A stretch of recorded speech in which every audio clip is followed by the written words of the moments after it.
Во шестото издание на Агроспектар ќе разговараме со раководителот на работната единица на Агенцијата за поттикнување на развојот на земјоделието, со кого ќе разговараме за сите мерки и активности кои што ги спроведува Министерството и Агенцијата.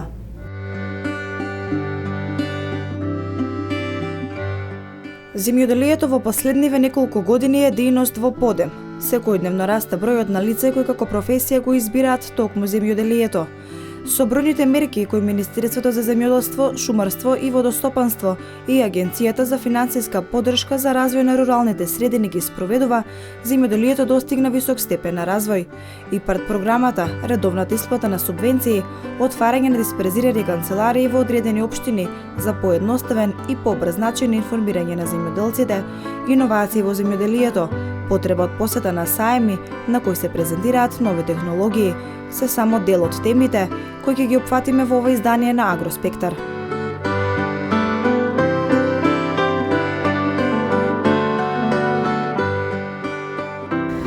Господине Тони, мораме да напоменеме дека Агенцијата за поттикнување на развојот на земјоделието во континуитет бележи напредок. Па еве, како раководител на овој сектор на оваа единица во Велес, ќе може ли малце да ни кажете повеќе каков е односот помеѓу конкретно вашето оделение и земјоделците? Значи вака се, ние како Агенција за поттикнување на развојот на земјоделството, работна единица Велес, располагаме со една централна канцеларија, која што се наоѓаме сега овде во Велес. Имаме плюс 3 дисперзиони канцеларии, значи едната е во Чашка, другата е во Теово и последната е во Извор.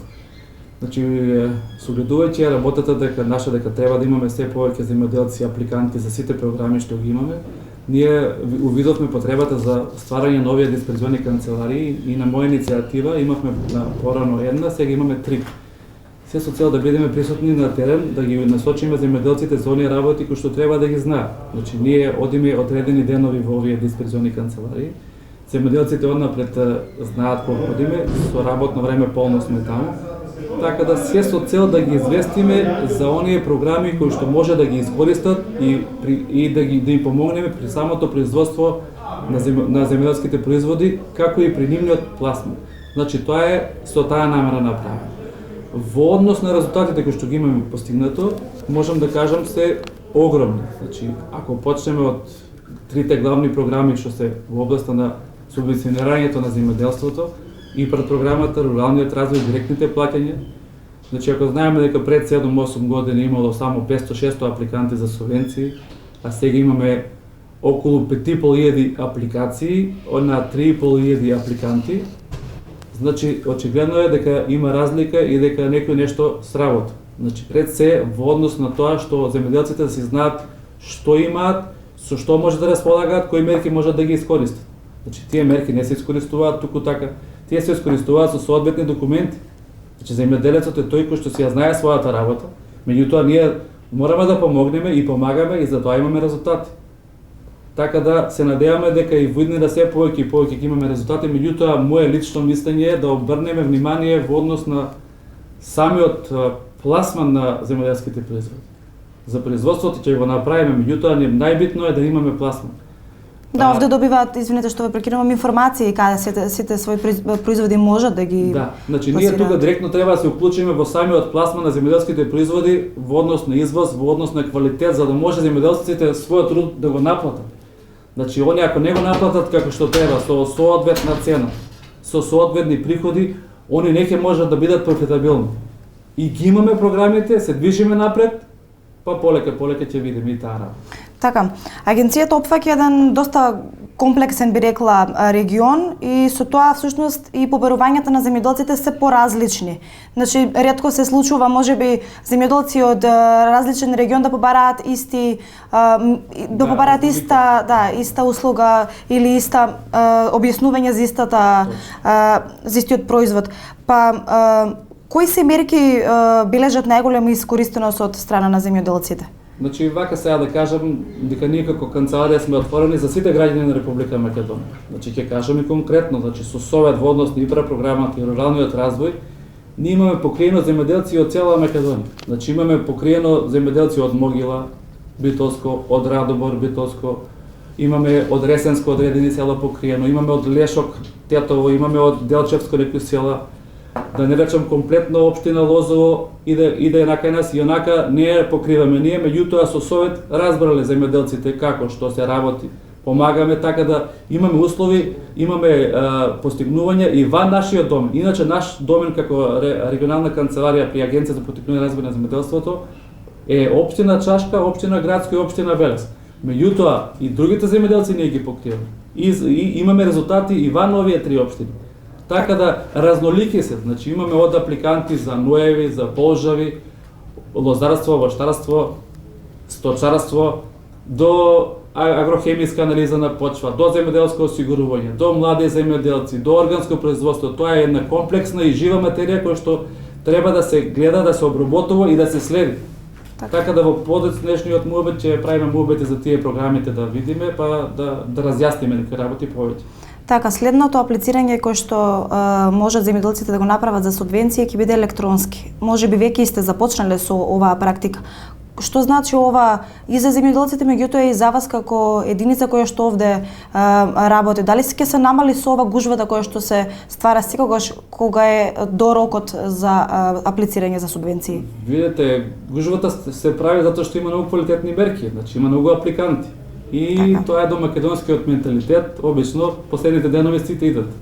Така да тука не можеме многу да се одбраниме. Факт е дека ќе се оди на електронско аплицирање. Дали ќе почне другата година или подругата, тука не можам да завлегувам, тоа до платежната агенција од Скопје, меѓутоа ние како Агенција за развој на земјоделството више имавме такви ги користивме тие електронски апликации на земјоделците кои што аплицираа сега во руралниот развој. Значи имаше програма за руралниот развој каде што ние аплициравме за самите земјоделци електронски. Значи ние помагавме во однос на отварање на мејлови, значи најпрво треба да се отвори мејл, па понатаму да се добијат соодветни шифри и по тие шифри ние да почнеме да аплицираме во име на земјоделецот. Значи некои земјоделци почнаа сами да аплицираат, меѓутоа малце заглавија, па ние помогнавме затоа што треба да се направи соодветен деловен план, треба да се направи соодветни сликања на профактурата, на спецификацијата на она што се нуди, треба да се скенира соодветна изјава што ќе се завери на нотар, така да малце е потешко тоа за земјоделците, меѓутоа ние имавме преку 60 апликации што ги направивме од руралниот развој електронски, беше полесно за земјоделецот, за нас беше малце потешко, работевме и на поручок. Меѓутоа еве ги имаме денови резултатите од таа програма, кај што имаме од 60 50 на добитни. Така да било секако што треба. Така да земјоделците се задоволни во однос на таа програма, моментално си купуваат оние земјоделски машини што ги имаат со договор преку платежната агенција и после пак и ни дојдат нагости за да направиме барање за исплата каде што ќе добијат повратна средства од 50 до 75% без ДД. Значи, више кога е начнав програмава за рурален развој, можам да кажам дека имаме големи достигнувања на самиот терен, значи без филозофија. Значи имаме ние лидер тука во македонското земјоделие каде што моментално во населено место Иванковци имаме преку 100 добитни апликации, нешто се во руралниот развој, нешто се во ИПРД-от, меѓутоа тие се околу 100 добитни апликации за набавка на приклучна и погонска механизација. Значи више напраци се бројат апликанти уште колку останаа во Иванковци. Значи тука сме одлични. Тоа не се прави преку ноќ. Значи тоа се прави првенствено странката ја повикуваме да дојде или одиме на лице место преку теренот и кажуваме кои капацитети треба да ги има, за да може да аплицира. А ако ги нема, ја насочуваме за другата година да ги има. И водиме евиденција, имаме телефони, ги повикуваме и полека се движи работата. Не е само да го повикаш странката и да му кажеш како шо. После пак го следиме ние. Правиме апликација, ако има проблем, му стасува писмо, пак го следиме, иде со писмото. У писмото има рок, зависи која програма е, или 8 дена, или 15 работни дена. У руралниот 8 работни дена дава, у ИПРД 15 работни дена. И го пазиме писмото. Ако фали некој документ за тој временски период да го направиме тоа. И што е најважно, писмото се праќа препорачано со повратница. Да има доказ странката дека пуштено е писмото во платежната и некој го примил и онда си го чува дома во архивот. И доколку е во ред како што треба, си ја купува таа механизација, правиме барање за исплата и па треба да го пазиме, да не е должен од УЈП, да има соодветни документи што треба правилно да се пополнат за основа на договор што е направен од Скопје и понатаму е предмет на исплата странката. За колку време ќе го исплатат, Не знам точно, знам обично дека оди тоа од 20 дена до 40-50 дена, зависно од обемот на работата што имаат платежната агенција во Скопје. Значи тогаш се врши исплатата на Да. побараниот износ. Да, точно така, се врши таа исплата и више сметаме дека тогаш ние сме ја завршиле работата. Значи бадијата е сета апликација со одветни трошкови што ги дава земјоделецот, иде до град, вади нови имотни листови, можеби ќе треба некој елаборат да го извади и тие работи. Се е бадијата, странката ако не е исплата. Значи ние го пратиме година дена странката, ја пратиме за да биде операцијата како што треба. Кога ќе земе странката пари земјоделецот, тогаш е друга песна. Значи така. Он си има база да работи, трактор, механизација, тие работи кај што може да биде профитабилен, да не зима од Јанко, од Петко, од било кој под кирија или како, за да нема повише расходи, него да биде негово и да си планира, кој ќе има нов трактор и нова механизација, автоматски си планира и за нови површини земјоделски да аплицира на тендер. Да. Значи државата дава, ние имаме многу преку подрачата единица преку МЗШ тука Велес, имаме многу договори дадени и записници за поведување во владение на државно земјоделско земјиште, каде што тие си плаќаат годишни закупнини и врз основа на тие годишни закупнини си ја работат земјата и се земаат и субвенции. Кога имаш ти база, односно буквата А, што викам јас, трактор и механизација, тогаш ќе бидеш многу послободен да конкурираш и на тие тендери. Така да се движиме во тие правци, па ќе видиме полека одиме напред.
Кога веќе ја спомнавме програмата ИПАРТ, еве да објасниме и всушност тоа е програма за набавка на механизација која што земјоделците, како што кажавте, ја користат и им значи при нивното производство. Ке може ли малце да ни кажете, да ни го објасните процесот, односно кои се документи се потребни за да се аплицира и за оние земјоделци кои што се уште го немаат тоа сторено или пак оние нови кои што сакаат да се занимаваат со оваа гранка која што е се повеќе во подем?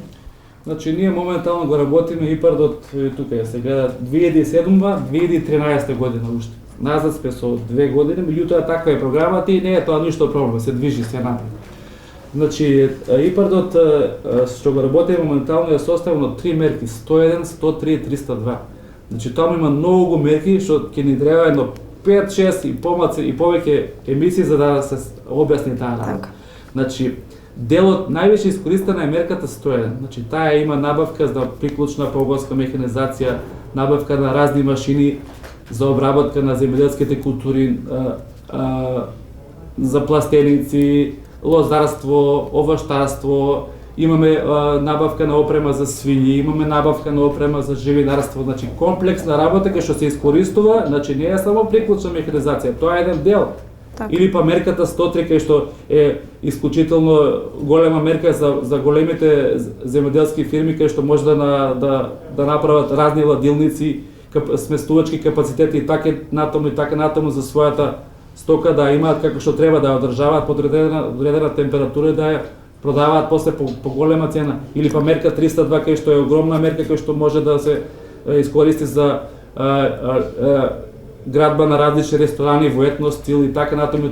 Значи многу комплексна ситуација кај што ние ја обслужуваме таа мерка. Значи веќе имаме ние доволно збориме за механизацијата, веќе имаме ние добитни апликации кај што во некои свињарски фарми тука во Велес кај што набавија опрема во свињарството кај што беше вредна 70-80 хиljadi евра и каде што пола пари им се вратија назад и истите тие може да аплицираат пак доколку се исплатени, меѓутоа не за таа опрема.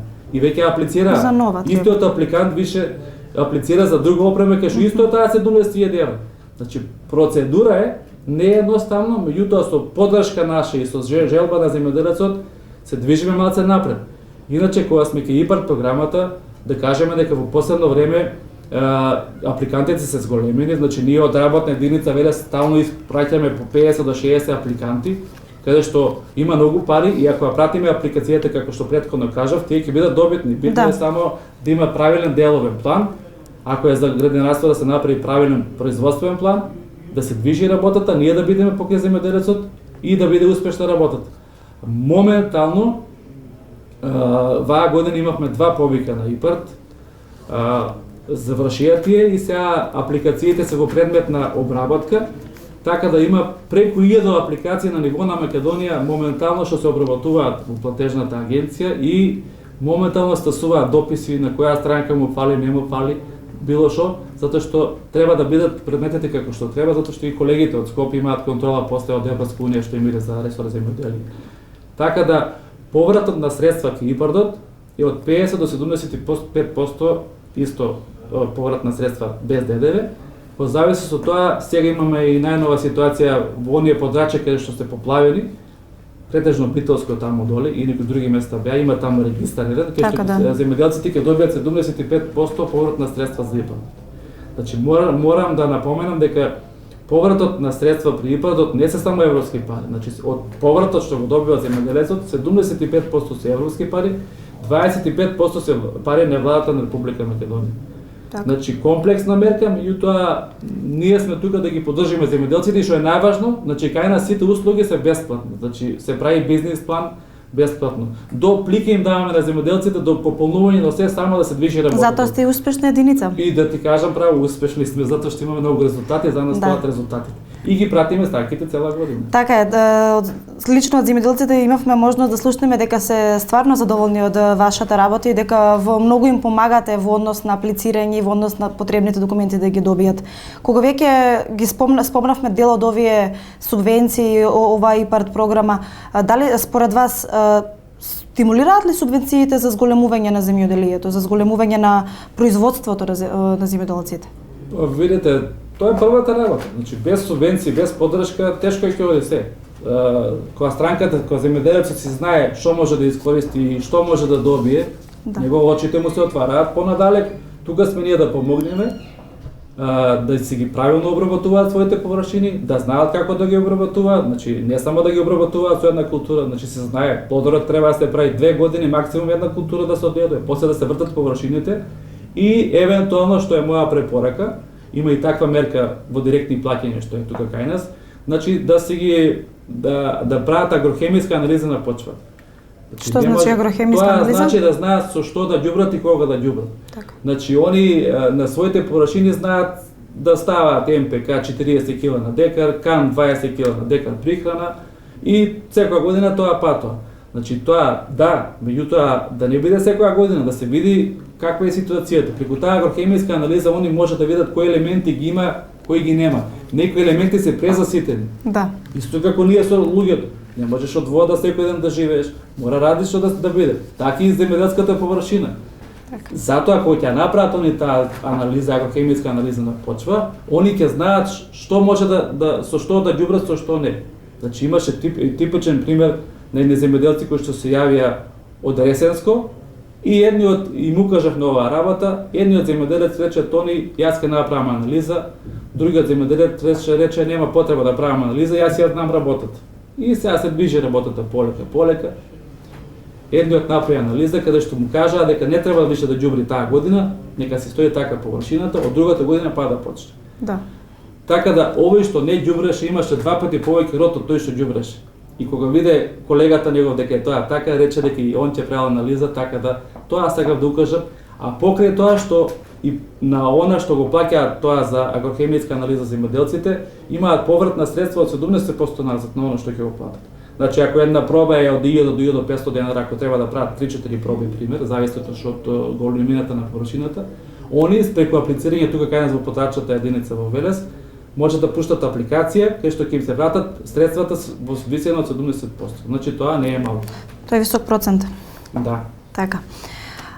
Спомнавме дел од субвенциите и парад програмата. Кои се други мерки кои што ги спроведува што агенцијата, што Министерството за земјоделие? Добро, значи ние да спомнеме и мерката директни плаќања, значи таа е основна мерка што ја знаат сите, меѓутоа не знаат како се вика можеби. Така. Значи тие се сите оние основни субвенции што ги земаат земјоделците, значи дали за житарица, дали за стоčarstvo, лозарство, овощарство, за било што, значи си има соодветни критериуми колку минимум треба да поседуваат дали стока, дали земја, да е посејана, да има таа стока, да е воведена во ветеринарна станица со соодветни третмани. Со тие документи идат тука кај нас во потрачата во Велес и може да аплицираат. Значи при тоа аплицирање битно е да се знае дека секој може да аплицира. Значи може да аплицира и пензионер, и стечаец, и вработен, невработен, само да е полнолетен. Значи тоа нема никаков проблем. Тоа е еден вид поддршка за самите земјоделци и ние на ниво на Велес имаме околу 5.500 такви апликации на годишно ниво. Значи имаме ние апликации, сега да не ги набројувам, и за предадено овчо млеко, кравјо млеко, козјо млеко. Значи не се само апликациите за површини, има многу мерки кои што земјоделците преку нашите канцеларии ги знаат и ние им го кажуваме да се знаат, затоа што тие канцеларии дисперзиони се за таа работа да не губат време, да не идат во Велес. Ние ќе отидеме кај нив, они работниот ден да не го губат, да си бидат по линијата или со стоката. Имаме ние земјоделци кои што имаат по 500 овци, а таа работа не е мала. Така, неодамна чинам дека се отвори исто ваква дисперзирана канцеларија во општина Чашка и земјоделците кои што доаѓаат, кои што се заинтересирани, што најчесто ви прашуваат во однос на тоа што да посадат на своите ниви или со како вид на гранка од земјоделието би можеле да набава дали стока, дали можеби со аквакултура да се занимаваат. Што таму еве во тој регион најчесто земјоделците, луѓето кои што сакаат да се занимаваат со земјоделие може да работат? Значи општина Чашка е позната по тоа што е голема површина и има многу стока, овчарство. Да. Таму е многу развиено овчарството и со они сме во контакти. Значи земјоделството е широка мерка, значи тоа не е само на тоа, значи таму има многу производители на тутун, значи кои што треба да извадат евидентни листови. Така. Значи без тој евидентен лист не може тутунот да го предадат. Па кои документи им треба за тој евидентен лист? Па кога е рокот? Најбитно е рокот да се знае.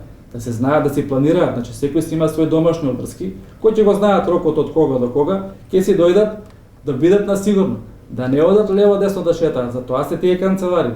Значи таму имаме и пластеници више имаме у Чашка кои што добро работат. Да. Значи овчарството да ќе завлезам во една друга тема. Значи општина Чашка е број 1 лидер во овчарството кој што има добиено сертификати за органско производство. Значи тоа еве јавно го кажувам, значи ја стоам за тоа и со наш совет кои услови треба да ги исполнуваат, како да ги исполнуваат, они ги добиваат тие сертификати. Ако сакате можеме и за таа тема пашка да направиме разговор, да ви кажам по-конкретно.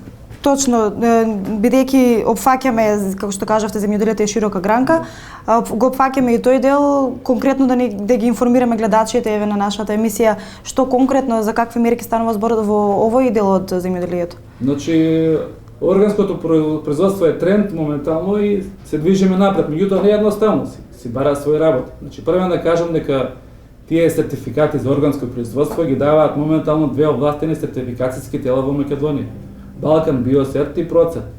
Значи они ја тераат таа работа кој што треба да испаднат на терен, да увидат каква е работата, да ги насочат луѓето и да им дадат соодветни сертификати. Тие сертификати сега ние стапуваме на цена како Агенција за развој на земјоделие, кај што ги насочуваме дека може да ги искористат за финанси да добијат повеќе. Значи, преку програмата директни плаќања, оние кои што има сертификат може да ги изголеми субвенциите да аплицира пак наново за 50%. Пример ќе ви кажам, за овчарството обележано грло овца е 1000 денара.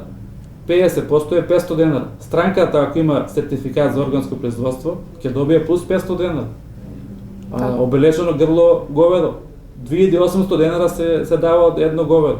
Ако има сертификат 50%, 1400 денара. Ако има 150 говеда, пута 50% да ти се зголеми субвенциите, односно 1400 денара, тоа не се мали пари.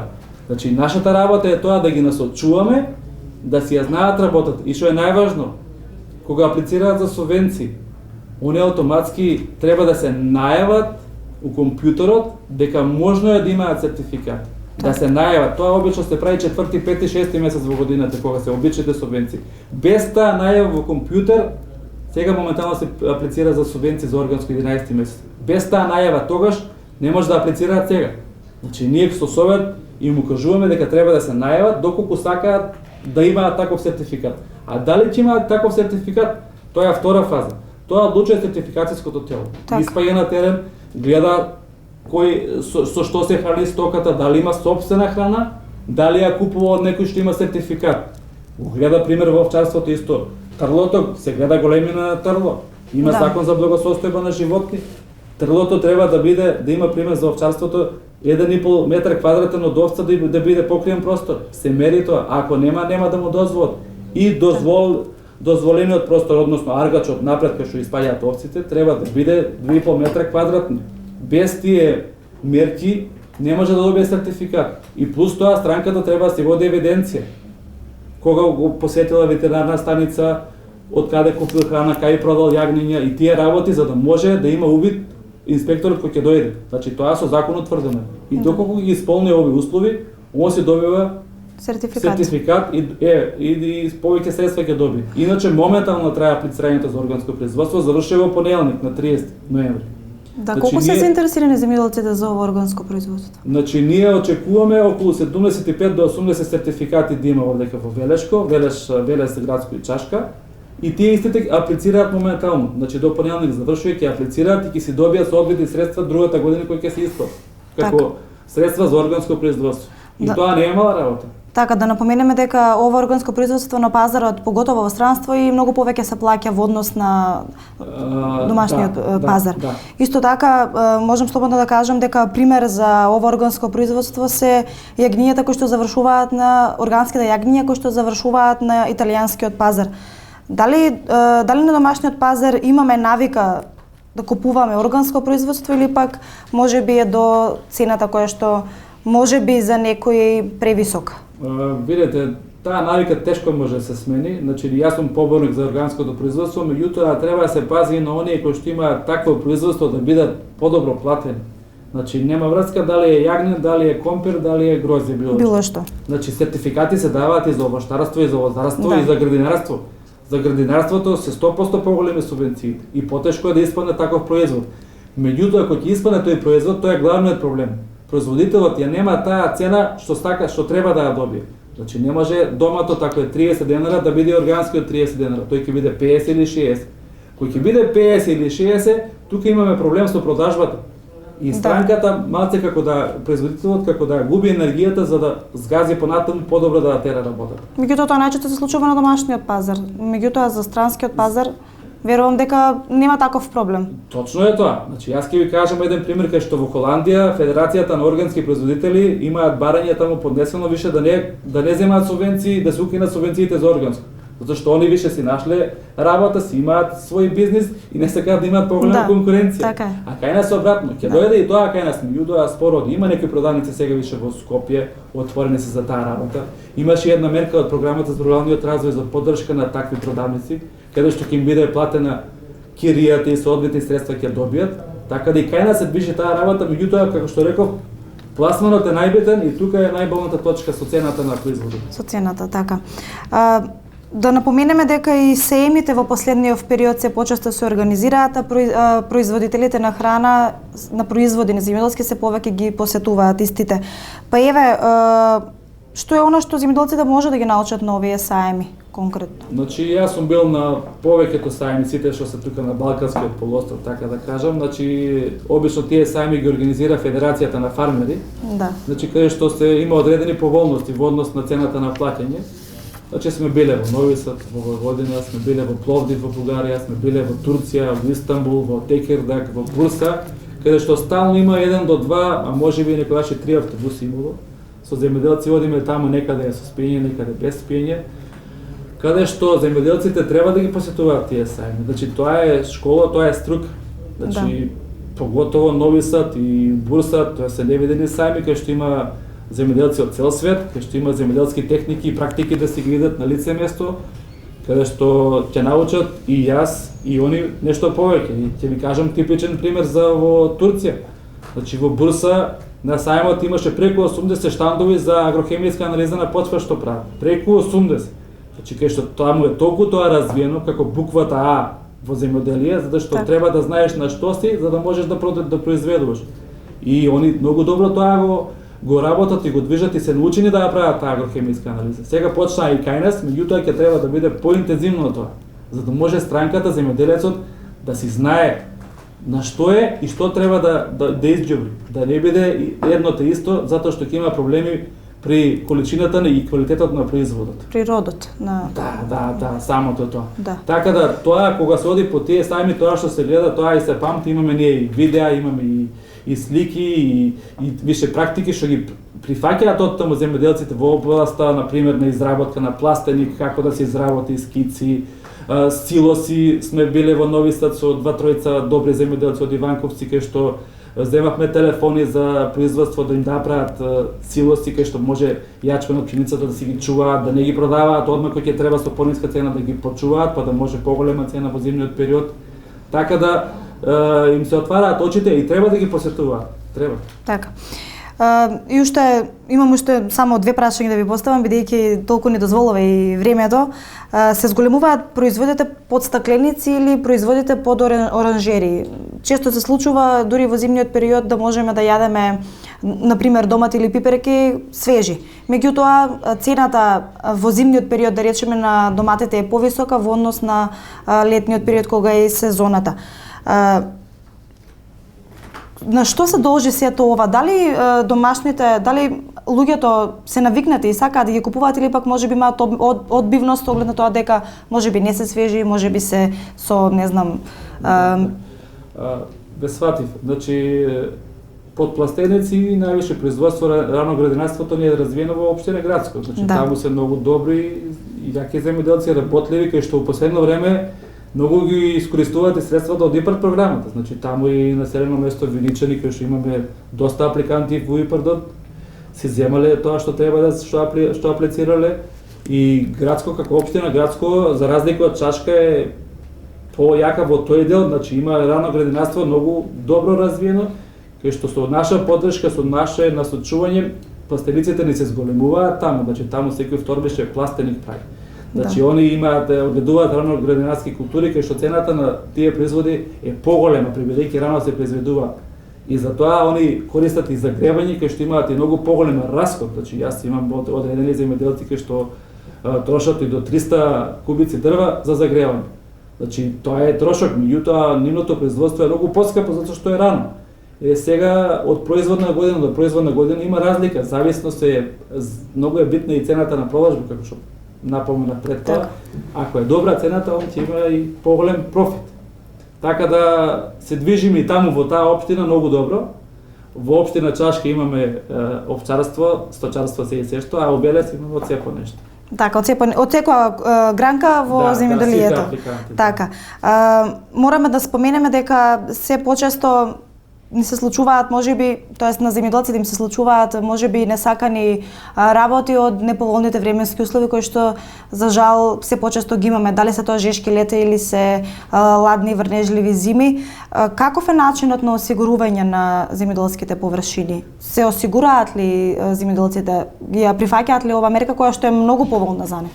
Значи, ние ги насочуваме земјоделците да се осигуруваат, затоа што тука имаме, па се враќаме на првата мерка директни плаќања, кај што земјоделците може да се осигурат, а она што ќе го платат 60% да не го платат, само 40% да платат. Значи, платежната агенција од Скопје директно на осигурителната компанија 60% од вредноста на она осигурување им го плаќа на осигурителните компании, така да земјоделецот остане само со 40%. Значи, тоа е огромна поволност, кај што од година на година се повеќе земјоделците ја користат. Порано не ја користеа толку. Сега, од кога видат дека има одредени проблеми на терен во однос на град, било што суша едно друго, и они тие ги се повеќе ќе аплицираат и ќе ги искористат тие средства.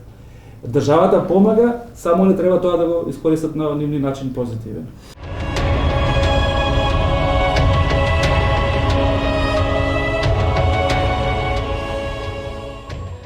И уште во однос на можеби извозот на земјоделски производи, како се движи овој процент овде во овој регион кој што вие го опфаќате? Во однос на извозот на земјоделските производи, значи општина Чашка како општина Чашка не е позната по извоз на органското јагне, значи тоа оди претежно во Грција и претежно во Италија. Има и на други места, меѓутоа тие се грото.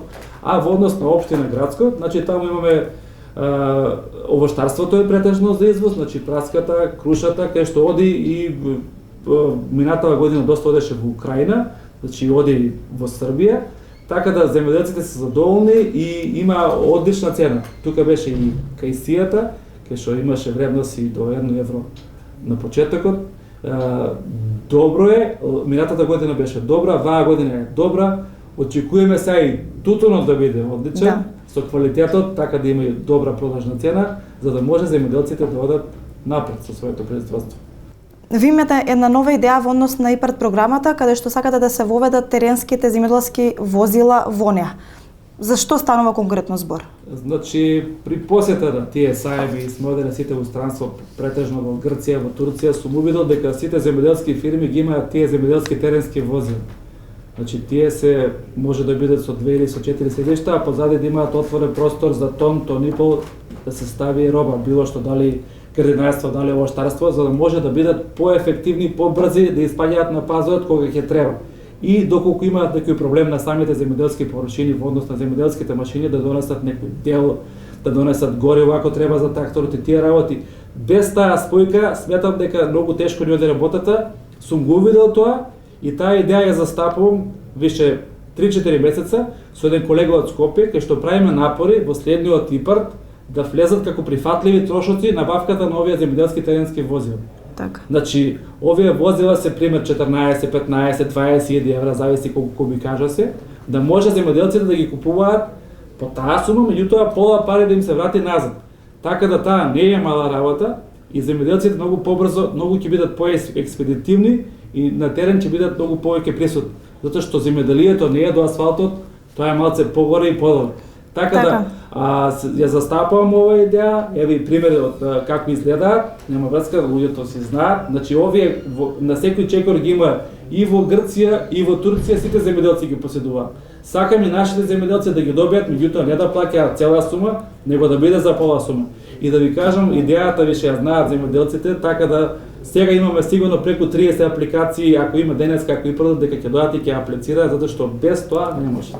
Така, таа е една основна алка помеѓу земјоделецот и... Значи без тоа не може, значи пример еве ќе ви кажам, кардинал грозија береме, кардиналот денеска има 60-70 денара цена, се бара на кванташки или било кој на пилјара или овластена фирма за откуп, он оди, товара, бере, го носи, си зима финансии, се враќа назад, оперативен е, така да земјоделецот треба да ги искористи тие денови, да биде брз, кога цената е добра. Ако почека 4, 5, 6, 10 дена, не може, цената ќе падне и профитабилноста ќе изгуби. Затоа сум со намера и ја влечеме оваа идеја да биде, а од другата година најверојатно ќе влезат како прифатливи трошоци.